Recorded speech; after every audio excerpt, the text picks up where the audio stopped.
good to go?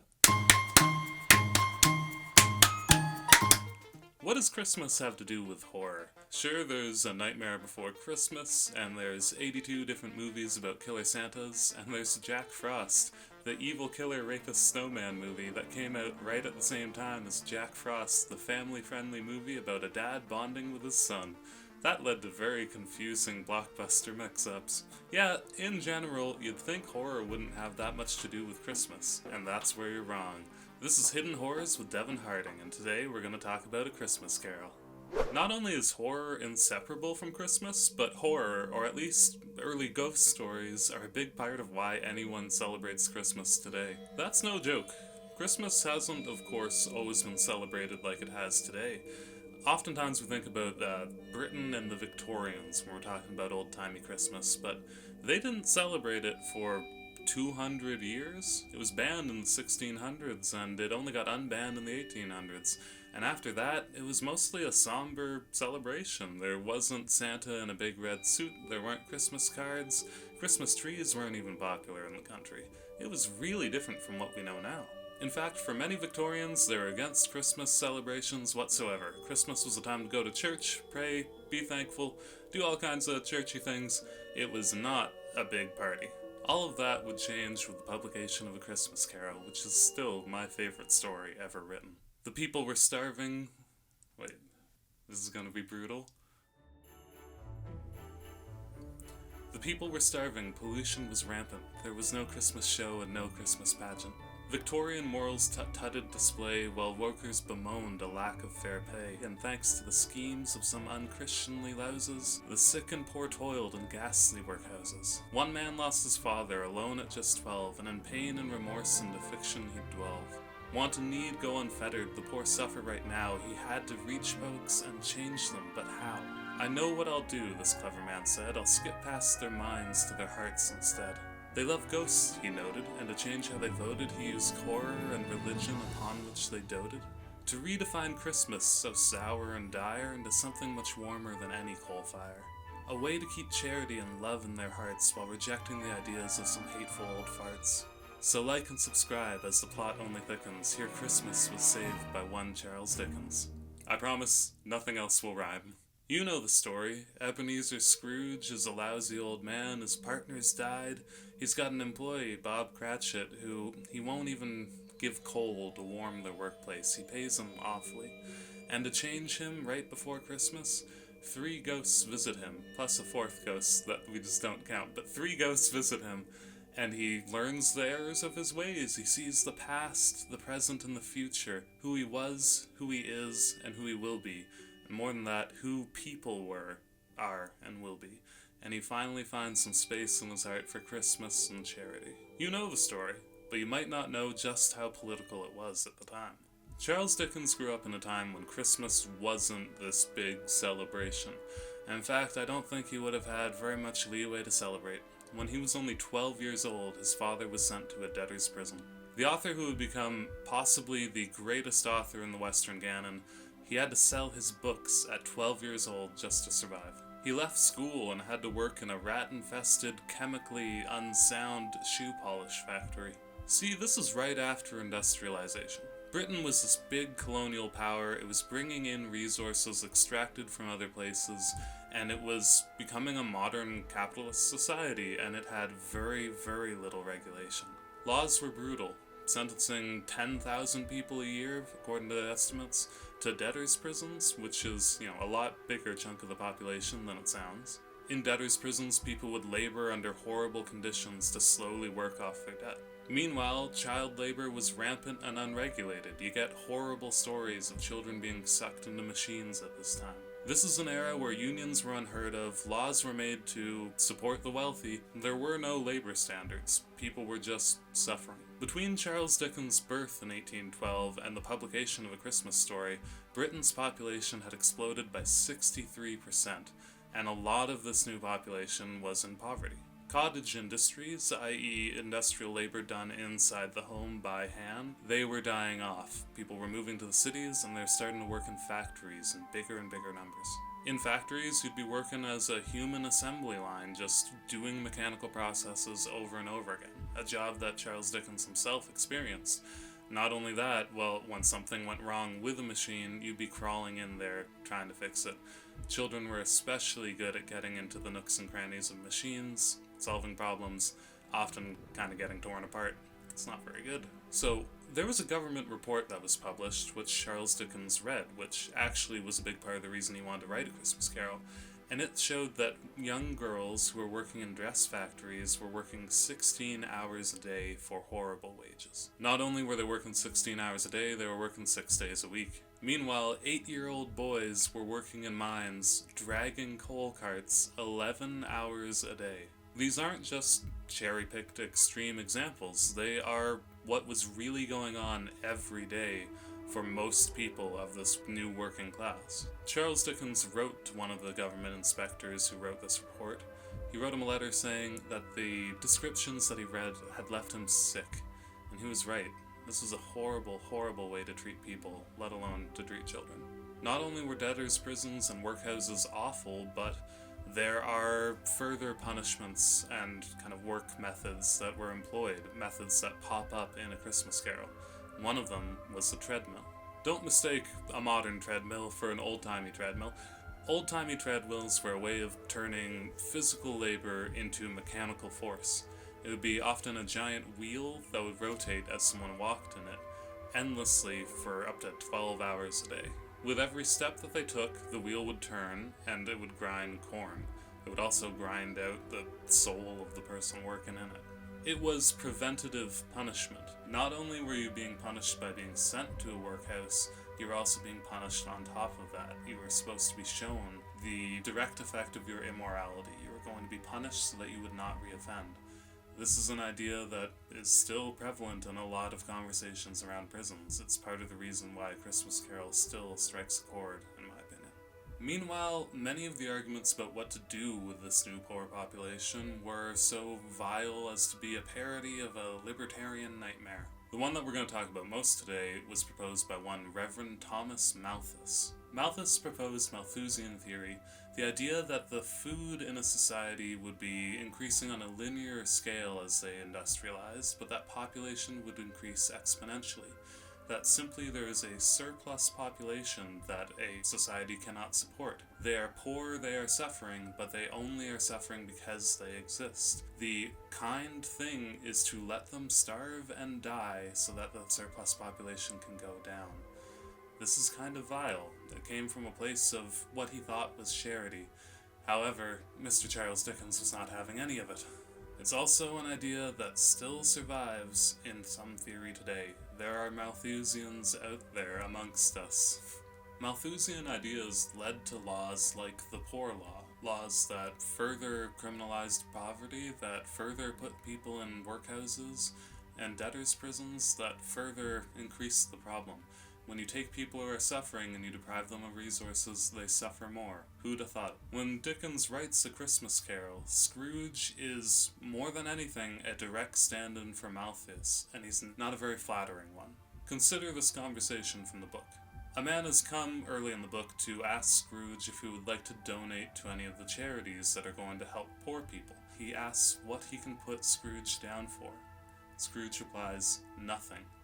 Scrooge is a stand-in for Malthus. He's a stand-in for a kind of modernism and logic that says, we've figured it out. It is sad and brutal, but what we must do is what we've already been doing, what we can most easily do, which is nothing. It is using logic to work yourself backwards into an excuse. So what solution does Charles Dickens have? Well, there were a lot going around at the time. A guy named Marx and a guy named Engels read the same report that Charles Dickens read, the same report that inspired him, and they wrote the Communist Manifesto. A specter is haunting Europe, the specter of communism. See? Horror. Dickens, however, I don't think that I could really call him a communist. He's much more of a reformer. He wrote that he thought that revolution was the voices of the people who are poor and not being given what they needed, those voices going unheard for too long. Revolution was something to avoid by changing those systems so that those voices would be heard. His idea that the voices of the unheard are going to cause revolution, he wrote this into the script. When Christmas Present takes him on his whirlwind journey of Christmases happening around Victorian London, He introduces him to a boy named Ignorance and a girl named Want. "Beware them both, and all of their degree," he wrote. "But most of all beware the boy. For on his brow I see that which is written doom. If you let poverty happen, if you let poor people suffer, if you let the voices of the masses go unheard, he thinks it's going to lead to doom for all society." In fact, Charles Dickens originally wasn't writing a fictional story. A Christmas Carol started off as a political pamphlet. He planned on calling it An Appeal to the People of England on Behalf of the Poor Man's Child. A child that once was him. He went around speaking, organizing, talking to workers and employers, convincing people that they needed to organize and do something. He was an activist. He was an activist. He wanted to combat ignorance through education. However, he kind of knew that if he wrote this pamphlet, it would be dismissed. It's very easy to dismiss political activism on behalf of poverty as just being political riffraff, as being uninformed, uneducated. Well, he's not educated like this Malthus fellow. How dare he write on this? So instead, he writes a story. He goes to the heart. So why did he call it A Christmas Carol? Well, Christmas carols had been coming back into popularity after Christmas celebrations had been unbanned. Christmas carols were songs and stories, and in his way, he was writing a new one, A Christmas Carol. Why were they banned? Oh, it was banned for like 200 years, because Oliver Cromwell didn't like it. It was sort of a Protestantism thing. It was like combating this unreligious celebration. Especially because before, like pre-1650 or so, Christmas had become very secular, very kind of about physical goods and pleasures, very about parties, very about drinking, all the things that it's criticized for being today. Well, that goes way back right through to the Romans. Christmas has always been a time for drunk uncles. Wasn't Christmas celebration pagan to begin with? Basically, all festivals take from roots of what came before them. I think that Christmas kind of emerged out of a lot of different traditions. So, printing presses, I'm going to talk about printing presses so many times on this channel. They had come out and they'd made printing so much more accessible, and that meant that people were reprinting old Christmas carols for kind of the first time. At the same time, the same advances made ghost stories accessible and popular. This is the golden era of the Victorian ghost tale. So Charles Dickens writes these two things together. He mixes horror and pulp with Christmas and nostalgia and song. It wasn't his first ghost story, and it wouldn't be his last. Dickens was one of the most prolific ghost story writers of the period, and he wrote some with some wild names.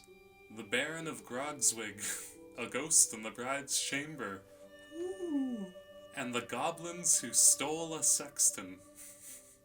Apparently that one actually has some of the most connections to A Christmas Carol. And so he wrote A Christmas Carol. Not just a story about being kind or being nice, it was a sledgehammer attack on unchristianly politics, disguising itself in Christian well-being, disguising itself in modern logic, disguising itself as all the things that arrogance produces in the modern world. It's very specifically an attack on unregulated capitalism and the barbarism that it can produce. It is an attack on the idea that people are simply the total sum of the cheapest possible value of their labor. In the words of Scrooge's uncle, they are of value as fellow passengers to the grave, and not as another race of creatures on other journeys. We are all one people, one humanity. Let me tell you a little bit about how this popularized Christmas again. So, A Christmas Carol was released on December 14th, 1843, and it sold out before Christmas Day. By the next year, there had been 11 more printings, and it has never been out of print to this day. Queen Victoria, at the same time, was also a big influence on Christmas. She had recently seen Christmas trees from Germany, and from there she imported the idea of the Christmas tree, the idea of a specific decorated tree that is the centerpiece of like a room. That was after the Queen did it, and that popularized Christmas trees as ornamentation. And in fact, Queen Victoria, in 1843, the same year as A Christmas Carol, she saw a fellow creating the very first Victorian Christmas card. She decided to do her own royal Christmas card directly after that, and suddenly Christmas cards became the fashionable thing for Victorians to do.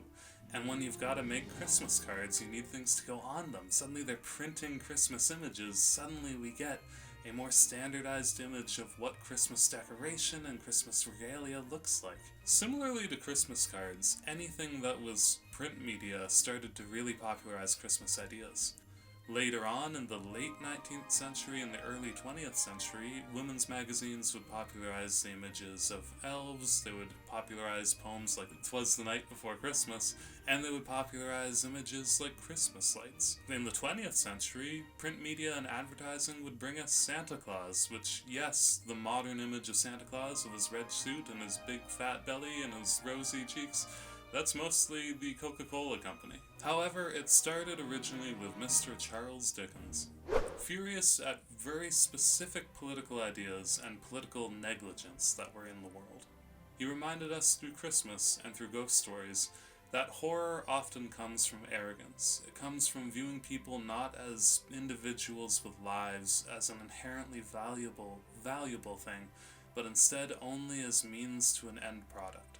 They are not simply objects in an economy, they are fellow passengers to the grave, and it is no coincidence that Scrooge's whole journey does not end with him just buying a turkey.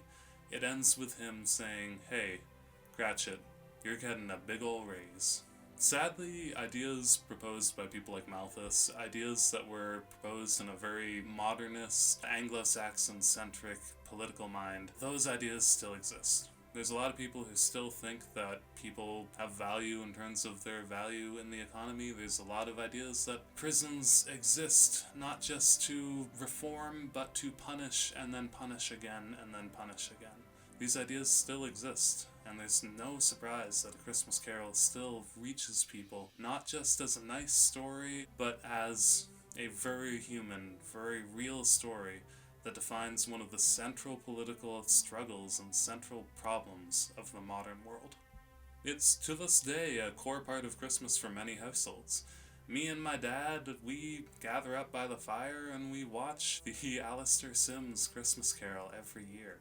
I'm so excited because this year my beautiful fiance producer is going to join us, and that feels meaningful.